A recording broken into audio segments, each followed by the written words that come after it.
Welcome back to the deep dive. If you're looking for a crash course in how fast the mighty can fall, well, you've definitely come to the right place today. Hmm. We are immersing ourselves in AD 69 Tennessee. It's known simply as the Year of the Four Emperors.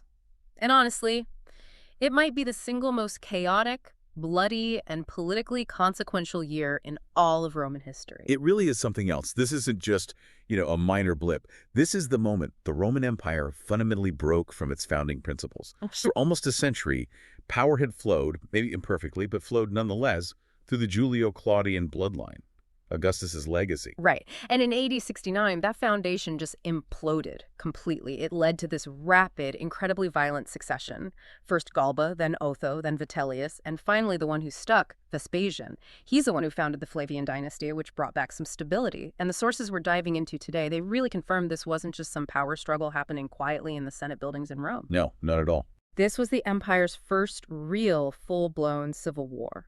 It's a terrifying look at how raw military power, wielded by legions stationed way out in the provinces, far from the capital, could suddenly dictate the fate of the entire known world. So our mission for you today really is to trace that brutal succession. We're tracking events that incredibly spanned less than 18 months in total, from start to finish. It's staggering. It is, and we want to try and pinpoint the critical miscalculation, you could call it the fatal flaw, of each of those first three rulers, Galba, Otho, Vitellius, and show how this expectation of massive transactional military loyalty, basically measured in mountains of cash, became the only real measure of Was legitimacy. less than 18 months for that much upheaval. The entire sequence starts with the revolt that forces Nero's suicide in June of 68, and it ends with Vespasian finally being recognized in December 69. It just shows a complete meltdown of central authority. And the core insight, right from the get-go, the thing we really need to keep coming back to, is that the decisions about who gets to be emperor, they weren't being made by the senators in their togas in Rome anymore. Not really. They're being made by battle-hardened soldiers, often on distant frontiers. It just confirms that the legions had become the ultimate kingmakers. And that structural shift, it fundamentally changed how the empire worked for the next couple of centuries. Okay, so let's dive into part one. We need to start with that first domino, the end of the Julio-Claudians, Nero's fall, and then the very brief and frankly disastrous reign of Servius Sulpicius Galba. Right, the collapse really starts, as these things often do, with plots simmering against the current ruler, Nero. He wasn't exactly popular by the end, was he? No, the political atmosphere was toxic. You'd already had the Pesonian conspiracy back in AD 65, which involved some pretty prominent senators, military figures. The elite were just deeply, deeply unhappy with Nero's perceived tyranny, his spending. His whole vibe, really. Exactly. But they didn't really have a candidate strong enough or maybe brave enough to step up and replace him. So the spark comes from outside Rome? From the province? Precisely. Mid-March AD 68, a guy named Gaius Julius Vindex, he's the legate, the governor of Gallia Lugdunensis, that's central Gaul. He launches this massive revolt. And what's really interesting, maybe even strategically brilliant about Vindex, is what he didn't do. The sources are quite clear. Yeah. He didn't declare himself emperor. Ah, smart. So he's not trying to grab power for himself. He's just anti-Nero. Exactly. That non-candidacy was key. It maximized his chances of finding allies. By just declaring himself an enemy of Nero, he could basically shop around for someone with the right connections, Senate ties, military background. And he finds Galba. He settles on Servius Sulpicius Galba. He is the governor of Hispania Tarraconensis, so Spain. Elderly guy, very respected family background, but known for being, well, notoriously strict. Rigid. Okay. Galba accepts the offer, and his own legion in Spain acclaims him emperor in Carthago Nova. That's early April 68. But this initial move almost collapses straight away, right? Vindex doesn't last long. No. This early alliance gets crushed pretty quickly. It shows the power disparity between different provincial armies. Vindex's forces, they were mostly Gallic auxiliaries, local levies, not exactly top-tier Roman legionaries. And they run into the professional, battle-hardened Rhine legions. These guys were commanded by Lucius Virginius Rufus. The clash happens at the Battle of Assaltia. And the Rhine legions win easily. Decisively. These Rhine legions, they were veterans of constant fighting against Germanic tribes. Tacitus really highlights the ethnic tension here, too. The Roman veterans apparently had intense contempt for the Gallic auxiliaries fighting with Vindex. They saw them as unreliable. So Vindex loses. He commits suicide right after the defeat. But what makes this critical is what happens next. The Rhine legions, even though they crushed Vindex, they really disliked Galba. They remembered him from a previous harsh governorship. Okay. So they tried to acclaim their own commander, Virginius Rucus, as emperor. Hmm. But he refuses. He turns it down flat. Wow, why? It's debated. Maybe loyalty to the Senate, maybe pragmatism. But the result, the most powerful military machine in the empire, the Rhine army, is suddenly left without an emperor to follow. A dangerous military vacuum is created right there in Central Europe. Okay, so the action then shifts back to Rome, inside the Praetorian Guard. Yes, the crucial betrayal happens there. A man named Nymphidius Sabinus, he was the deputy prefect of the Praetorian Guard. He sees his chance. What does he do? He convinces the Praetorians, the emperor's personal bodyguards, to abandon Nero. And he does it with this radical, absolutely game-changing offer, supposedly in Galba's name. Money. A staggering amount of money. 30,000 sesterces for every single guardsman. 30,000. How much is that in real terms? Okay, put it this way. That's roughly 10 years of a standard legionary's base pay, paid out as a massive one-time cash bonus. Wow. Okay. This moment, you could argue, it redefined imperial transitions forever. It set this deadly precedent that loyalty wasn't about duty or tradition anymore. It was purely transactional. And the price was now exorbitantly high. That's the structural shift right there, isn't it? The emperor is no longer just a ruler. He's the highest bidder. Pretty much. And it works. The Praetorians desert Nero. On June 9th, 68, the Senate, seeing which way the wind is blowing, declares Nero a public enemy. Nero flees Rome and commits suicide, and Galba is formally recognized as the new emperor. So Galba gets the throne, but his reign, it lasts barely 7 months, just about 7 months, and it fails mainly because of this toxic mix. On one hand, extreme fiscal austerity, it was famously tight-fisted, and on the other, just overt cruelty. Yeah, the sources really don't pull any punches about his arrival in Rome. Yeah. Tacitus calls his journey a long and bloody march. It doesn't sound like a victory parade. No, it's basically a path paved with executions. He targeted officials he thought were corrupt or disloyal from Nero's time, like Vettius Silo and Obultronius Sabinus, executed on the way. But maybe the most shocking display of this kind of lethal rigidity happened just before he even entered the city of Rome itself. What was that? Well, Nero, in his desperate final days, had formed a brand new legion, Legion Vedi Adjutrix. He recruited it from Roman sailors serving in the fleet at Misenum, and he promised them full legionary status and pay. Okay, a big step up for sailors. A huge step up. So when Galba is approaching Rome, these sailors march out unarmed to meet him and press their case. They want him to confirm their new, expensive legionary status. And Galba's reaction. Terrifying. Instead of negotiating, or even just delaying, he orders his own veteran troops to charge them. Right there, near the Milvian Bridge. He attacked unarmed Roman sailors. Yes. Thousands were killed in the initial charge. It was a massacre. And then, to add insult to horrific injury, he subjected the survivors to a decimation. A decimation? What does that even mean? It's an old, incredibly brutal form of military punishment. It hadn't really been used reliably since the time of maybe Tiberius. Basically, the surviving soldiers are divided into groups of 10. They draw lots, and one man in each group is chosen to be executed by his own 9 comrades. Executed by his own unit. Yes. It was designed to crush morale completely, instill absolute terror. This act, right on the doorstep of Rome, just solidified this image of Galba as harsh, unfeeling, frankly tyrannical. It's hard to recover from that image. Absolutely. And we should add a little caveat here. Right. Our main source for a lot of this detail is Tacitus. And Tacitus was writing later under the Flavian dynasty Vespasian's family. Ah, so the guys who replaced Galba, Otho, and Vitellius. Exactly. So the Flavians had every reason to paint Galba, Otho, and Vitellius as villains, whose failures justified Vespasian having to step in and clean up the mess. But even allowing for that potential bias, Galba's actions seemed disastrously counterproductive. And then came the really critical mistake, the financial one. Yes. He absolutely refused to pay the Praetorian Guard that massive 30,000 sesterces bribe that Nymphidius Sabinus had promised them in his name. The bribe that got him the throne in the first place. The very one. The Praetorians, who had risked everything by deserting Nero, were now furious. They felt fundamentally cheated. And the guy who'd actually engineered the bribe, Nymphidius, he was already dead. He tried to make a bid for emperor himself shortly after Nero's death, and the guards killed him for his trouble. So the guards got rid of Nero, got rid of the fixer, but still didn't have their money. Precisely. The resentment was immediate. It was palpable. Mm. And Galba just made things worse. He surrounded himself with these three apparently greedy advisors from his time in Spain, and he made some terrible appointments out in the provinces. Maybe none worse than sending Aulus Vitellius, Vitellius, the next emperor in line. the very same, whom our sources basically describe as a penniless glutton, completely lacking in ambition or competence, sending him to govern the crucial province of Germania Inferior, commanding those powerful Rhine legions. Why would he do that? The thinking, perhaps, was that Vitellius was seen as weak, pliable, someone who wouldn't cause trouble. Big mistake. By January 1st, 69, those Rhine legions, still angry about how Vindex's revolt was handled, still disliking Galba, they refused to swear the annual oath of allegiance to Galba. A direct challenge. A massive challenge. Yeah. And the very next day, January 2nd, they acclaimed their governor, Vitellius, as the new emperor. This forced Galba's hand back in Rome. He needed to show strength, stability. Yes.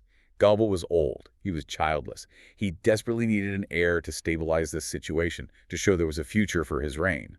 And this leads to his final, terminal mistake, which was really down to, you could say, political snobbery. What did he do? He chose a young, very austere, respected senator named Lucius Calpurnius Piso Licinianus as his adopted son and heir. Okay, and the problem was? The problem was who he didn't choose. He publicly snubbed Marcus Salvius Otho. Otho, Yep. emperor number 2. Number 2.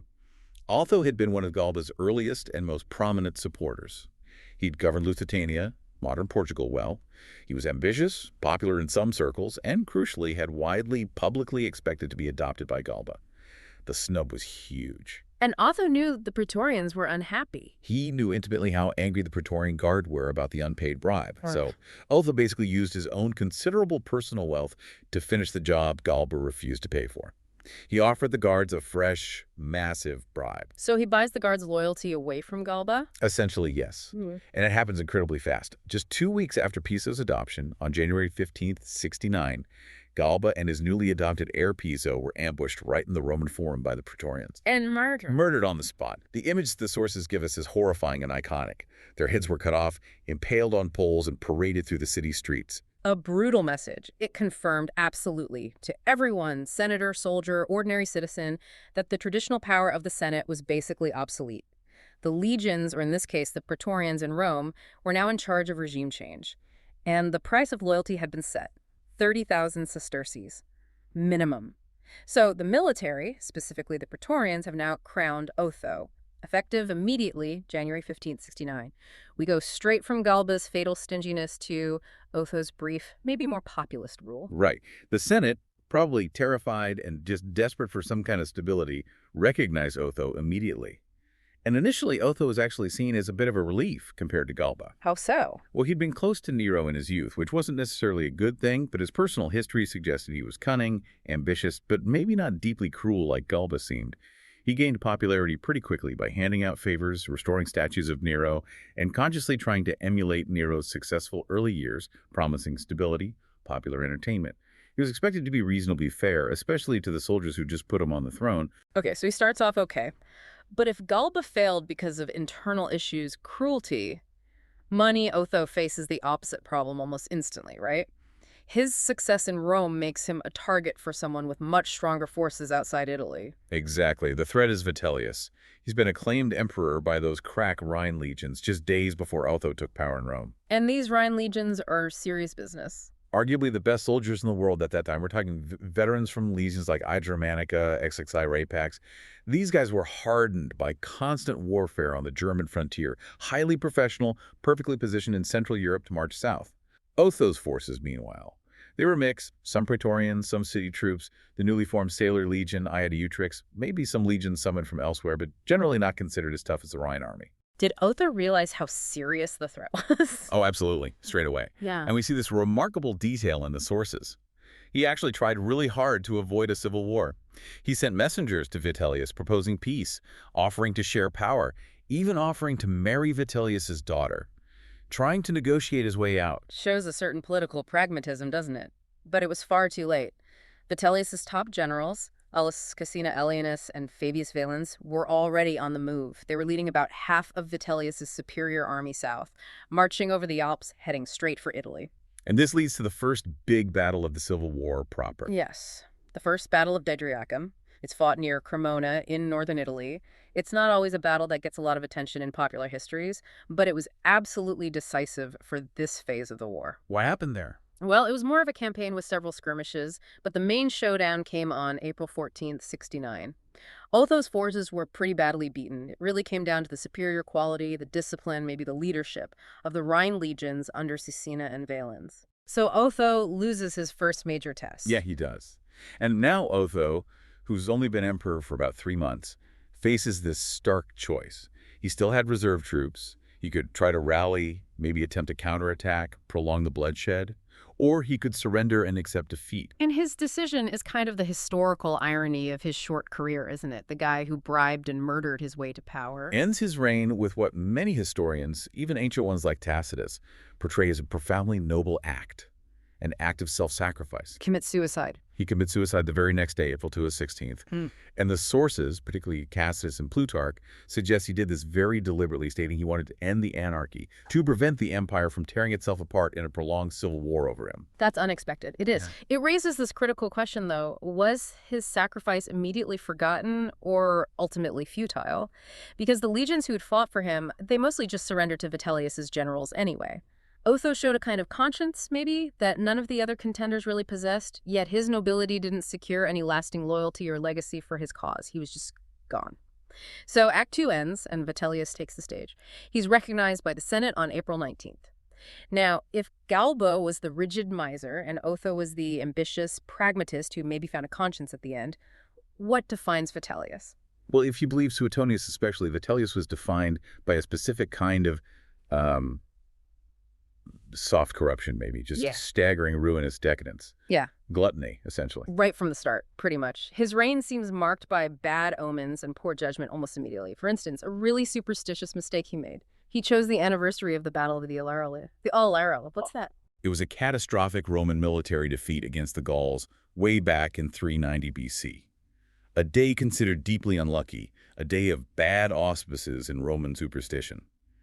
Vitellius chose that specific day to formally accept the office of Pontifex Maximus, the chief priest. That sounds deliberately provocative or just clueless. Either way, it was seen as a massive affront to Roman tradition. It deeply unsettled the traditional elite in Rome. Okay, so bad omens. But that's not a financial crisis in itself. You mentioned gluttony. Suetonius goes into detail. Oh, Suetonius is almost obsessed with it. Yeah. And we're not talking about someone who just enjoyed a good meal. We're talking about an emperor who reportedly held 3, sometimes 4, enormous, lavish banquets every single day, morning, afternoon, and night. 3 banquets a day? How is that even possible? Suetonius gives these incredible details, banquets costing maybe 400,000 sesterces each. He mentions one specific famous dish allegedly created for Vitellius. This colossal silver platter, nicknamed the Shield of Minerva, filled with an insane mix of rare delicacies, pike livers, pheasant brains, peacock brains, lamprey roe, things brought by the fleet from Parthia to Spain. That sounds obscene. And expensive. Wildly expensive. To support this lifestyle, not just for himself, but for the massive entourage of German veterans who'd marched with him to Rome and expected to share in the spoils, Vitellius basically drove the imperial treasury towards bankruptcy almost instantly. Okay, so this seems like his critical miscalculation. He's alienating the wealthy elites, the people whose money he actually needs to run the empire, let alone pay his troops consistently. Exactly. And when the moneylenders, the financiers in Rome, understandably started asking for repayment of the vast swathes being borrowed or spent, well, that's when Vitellius's truly nasty side emerged. What did he do? His response, according to the sources, was pure tyranny. He allegedly resorted to torture and execution against creditors who dared to demand their money back. Seriously, and even worse, Suetonius claims he developed this systematic practice. If a wealthy citizen named Vitellius as one of their heirs in their will, maybe hoping for favor, Vitellius would sometimes have them killed, often along with any co-heirs, just so he could seize the entire inheritance immediately, before they had a chance to change the will. He's ruling like a bandit chief, not an emperor. Pretty much. It meant his actual support base became incredibly narrow. It really didn't extend much beyond those German veterans who were gorging themselves at his banquets in Rome. This left him completely vulnerable when the next challenge inevitably arose. And while Vitellius is busy with, pheasant brains and assassinating creditors, the final and ultimately successful claimant is maneuvering into position. Titus Flavius Vespasianus. Vespasian, that's him. And Vespasian had this huge strategic advantage. He wasn't caught up in the chaos in Rome or Italy at all. He was far away, serving as the legate, the commander, in Syria.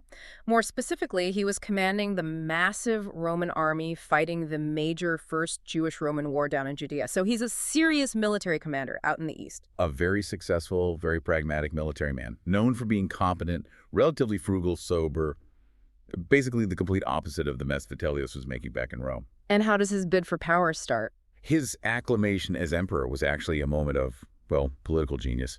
It happened first not in Judea but in Alexandria, Egypt, on July 1st, 69. The prefect of Egypt, Tiberius Julius Alexander, declared for him. Alexandria, why Egypt? Because Egypt was the breadbasket of Rome. By securing control of Egypt, Vespasian immediately controlled the vital grain shipments that fed the city of Rome. Ah, that's huge leverage. Starve the capital into submission. It gave him immense leverage, both military resources from the province and huge psychological power over the capital. And from there, support snowballed. He quickly gained the backing of his own legions in Judea and Syria, and crucially, he won the allegiance of the powerful Danubian legions. The Danube legions, weren't they the ones who fought for Otho earlier? Many of them had, yes. They'd been defeated by Vitellius's forces at First Bedriacum. Now they were resentful, looking for a new, credible leader to back against Vitellius. Vespasian fit the bill perfectly. He also picked up support from former Galba supporters, anyone really who wanted Vitellius gone. So Vespasian builds this broad coalition. Does he immediately march on Rome himself? No. And this shows his strategic thinking, his patience. He actually traveled to Alexandria himself. He stayed there for a while to personally oversee and secure that all-important grain supply. Logistics first. He delegated the actual military advance on Italy to his trusted friend and ally, Gaius Licinius Mucianus. Mucianus. Who was he? He was the governor of Syria, another very capable political and military operator. Mucianus began marching west towards Italy with a strong force drawn from the Syrian and Judean legions. Meanwhile, Vespasian's son, Titus, the future emperor Titus, stayed behind in Judea to continue prosecuting the war there. So the plan is for Mucianus to lead the invasion. That seems to have been the plan. But things happened faster. Those Danubian legions we mentioned. They were eager for revenge against Vitellius's forces.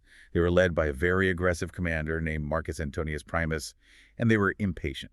They didn't wait for Mucianus and the main Eastern army to arrive. They just went for it. They invaded Italy on their own initiative, probably around August or September of 69, much faster than anyone expected. And this rapid invasion forces the second major military clash of the year. Exactly. The Second Battle of Bedriacum. Fought again near Cremona, same area as the first battle, but this time with different armies facing off. And the outcome? In October 69, Primus's Danubian army met Vitellius's forces. Vitellius's army was by now quite demoralized, maybe poorly led, certainly scattered. The Danubian legions, unified, highly motivated, fighting for a commander Vespasian who promised stability and competence. They won a crushing victory. So Vitellius's main army is shattered. He's trapped in Rome. Essentially, yes. He became increasingly desperate. He tried frantically to win over the people in the city with massive bribes, but the treasury was empty thanks to his earlier extravagance. He tried to levy troops from allied tribes, like the Batavians up near the Rhine, but they largely refused to get involved or were already leaning towards Vespasian. Any other attempts? Well, in a particularly pathetic move, as Primus's army neared Rome, Vitellius sent out emissaries to negotiate a truce. And incredibly, he had them accompanied by the Vestal Virgins, hoping their sacred status would force the invaders to stop. Did it work? No. The truce failed instantly. Primus wasn't going to be stopped by ceremony. Vitellius, now surrounded, seems to have panicked. He tried to flee the city, apparently went into hiding for a bit, but then made the fatal mistake of returning to the imperial palace one last time. And Vespasian's forces caught him there? Yes. On December 20th, 69, Vespasian's soldiers, who were now entering the city, found him hiding in the palace. And his end? Was it quick? No. According to Suetonius, it was particularly ignominious. He was dragged out, apparently half-dressed, abused, pelted with filth by the crowds, forced through the city's streets with a sword pointed under his chin to keep his head up, all the way to the Gemonian Stairs. The Gemonian Stairs, where they threw criminals' bodies into the Tiber. That's the place. He was brutally killed there, his body thrown into the river. A truly grim end, marking the definitive conclusion to the four-man race for power within Rome itself. And the Senate. The Senate, ever pragmatic, quickly acknowledged Vespasian as the new emperor the very next day, December 21st, 69. Finally, stability seemed possible. But you mentioned the Civil War wasn't quite over yet. There's still trouble on the Rhine. Right. While Vespasian had won in Italy, those powerful Rhine legions, Vitellius's original backers, they still hadn't accepted the new Flavian regime. And this internal Roman conflict got really complicated by the actions of the Batavi provincials, auxiliaries serving in the Roman army, led by a Batavian nobleman named Gaius Julius Civilis. Okay, this sounds complex. You mentioned earlier there was some historical manipulation here by the Flavians about a revolt of the Batavi. Yes, this is where it gets really fascinating, looking at how the winners write history. The new Flavian regime, with Mucianus probably pulling the strings politically back in Rome now, desperately needed to consolidate its image. They needed to be seen as the legitimate restorers of peace and order, not just another faction that won through civil war. So how did they deal with the Rhine legions and the Batavi? Well, they actually managed to get the Rhine legions to surrender and swear allegiance to Vespasian in AD 70, mostly through negotiation, promises of stability, maybe some strategic troop movements, rather than just crushing them in a huge battle. Okay, that makes sense. But the Batavi part was embarrassing for them. A profound embarrassment, yes. Because Julius Civilis and his Batavi auxiliaries had, at certain points during the chaos of 69, actually been fighting against the Vitellian legions on the Rhine. You could argue they were acting implicitly or even explicitly at times on behalf of the Flavian cause. So Vespasian's side used non-Roman auxiliaries to fight Roman legions loyal to another Roman emperor. That seems to be the uncomfortable truth, and the new regime simply could not allow the official history to record that. Relying on provincials, barbarians, in the eyes of many traditionalist senators to fight and defeat proper Roman legions, that would completely undermine the dignity of the empire and Vespasian's claim to be the unifier. So they spun the story, they rewrote the history. Precisely. The Flavian administration, almost certainly working with historians who relied on their patronage like Tacitus, whose histories are our main source for this, Right. they spun the entire incident. They reframed what Civilis and the Batavi did. Instead of portraying them as auxiliaries who helped defeat a Roman faction, Vitellius's, they depicted them as dangerous rebels who had launched their own revolt against Rome itself. Making it seem like Vespasian's forces had to step in and put down a barbarian uprising. Exactly. This spin allowed them to erase the awkward fact that Romans had used non-Romans to kill other Romans in a civil war. It reinforced Vespasian's image as the strong leader restoring legitimate Roman order against all threats, internal and external. It's a classic example of how victors control the narrative. And it reminds us that every detail we read about this year, especially maybe the extreme portrayals of Galba's cruelty or Vitellius's gluttony, needs to be seen through that potential lens of Flavian justification. Okay, so let's try and connect all this back to the bigger picture then. The sheer importance of AD 69, it feels structural, doesn't it? Not just a chaotic year, but a year that changed the rules. It absolutely is a pivotal moment. It marked the definitive end of ruling purely by bloodline. The Julio-Claudian legacy was finished, and it established the foundation for a new, durable dynasty, the Flavians. And crucially, the Flavians, Vespasian's family, they weren't old Roman aristocracy. They were from the Italian middle-class municipal background. So his success proved something new. It proved that practical administrative competence, military success, and pragmatism could trump ancient lineage. It opened the door for a different kind of emperor. And Vespasian's ultimate success, compared to the other three that year, is underlined by one simple but really profound fact, isn't it? Which is, After 4 emperors died violently in less than 2 years, Vespasian actually consolidated the empire. He started massive building projects, like the Colosseum we still see today. He faced no really serious internal threats to his rule, and most tellingly, he died of natural causes in his bed in 79 AD. He actually solved the problem of imperial longevity, at least for his family. he absolutely did. He seems to have mastered the key lessons that Galba, Otho, and Vitellius had failed to learn or failed to implement successfully. He secured the absolute loyalty of the legions, crucially ensuring they were adequately and regularly paid, unlike Galba. He imposed strict centralized discipline, and critically, he secured the economic resources, like that Egyptian grain supply, needed to sustain both the army's loyalty and the state's functions. For our listeners who want to dive deeper into this incredibly chaotic period, the sources we have are actually quite vivid, aren't they? We rely on a fairly small but interconnected group of ancient writers. Yeah, we really have to highlight Tacitus first. His work, The Histories, covers this period in just unmatched political and military detail. We have to remember, as we said, he was writing with likely Flavian perspectives influencing him. But he still gives us the deepest analysis of the military logistics, the shifting allegiances, the psychology of the armies, the political struggles back in Rome. It's indispensable. And then you have Suetonius. He gives us all those juicy, often shocking personal details in his lives of the 12 Caesars.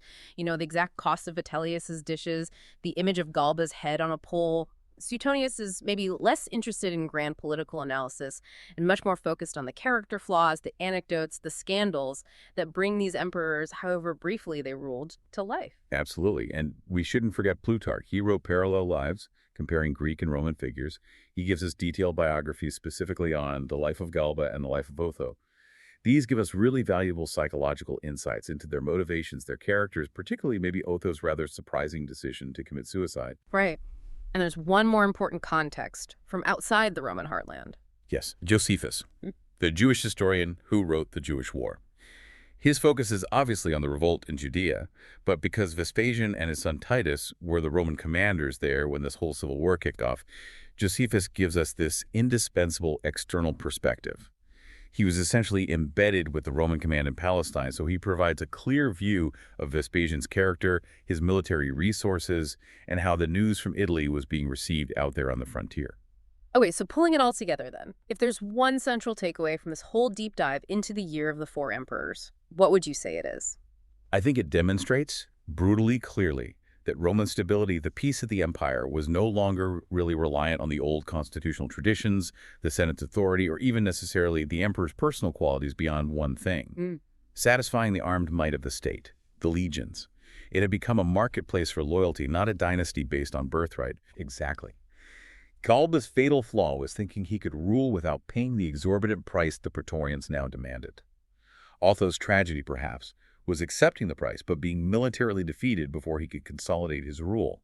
And Vitellius's folly was squandering the empire's resources on personal excess instead of using them strategically to secure lasting loyalty and control. And Vespasian. Vespasian's ultimate genius was being the pragmatic, experienced general who understood the game. He secured the necessary resources, the grain from Egypt, the loyalty of the key legions, the finances, and he made sure the military felt invested in his success and the stability he represented. He set the standard, really, for how imperial transitions would often work or fail for the next couple of centuries. The truly devastating but absolutely defining period in Roman history. Before we wrap up, I want to leave you, our listener, with a final, maybe provocative thought, something to mull over about the ultimate consequence of this year of rapid, military-driven succession. Yeah, consider this. When the power of the emperor is clearly no longer derived primarily from tradition or law or divine right, but almost solely from the ability to command and, crucially, pay the army. And when rival armies, stationed hundreds of miles apart, can just declare their own commander's emperor whenever they feel like it. Yeah. Did the Roman Empire, after AD 69, truly have a constitutional emperor in the old sense anymore? Or had this year definitively transformed it? Had it become essentially a permanent, if often cleverly disguised, military dictatorship where legitimacy was really just a temporary truce based on which general had the strongest legions, the best location, and enough cash to keep them happy? That's the structural reality Vespasian inherited. And maybe he chose to manage it effectively rather than trying to dismantle it. A chilling thought about that evolution from republic to empire, and then maybe from empire to, effectively, a military state. Well, if this deep dive has grabbed you, we really do recommend looking up the geography and the specific legionary movements around those two battles at Bedriacum. They are the true bloody anchors of this incredibly revolutionary year.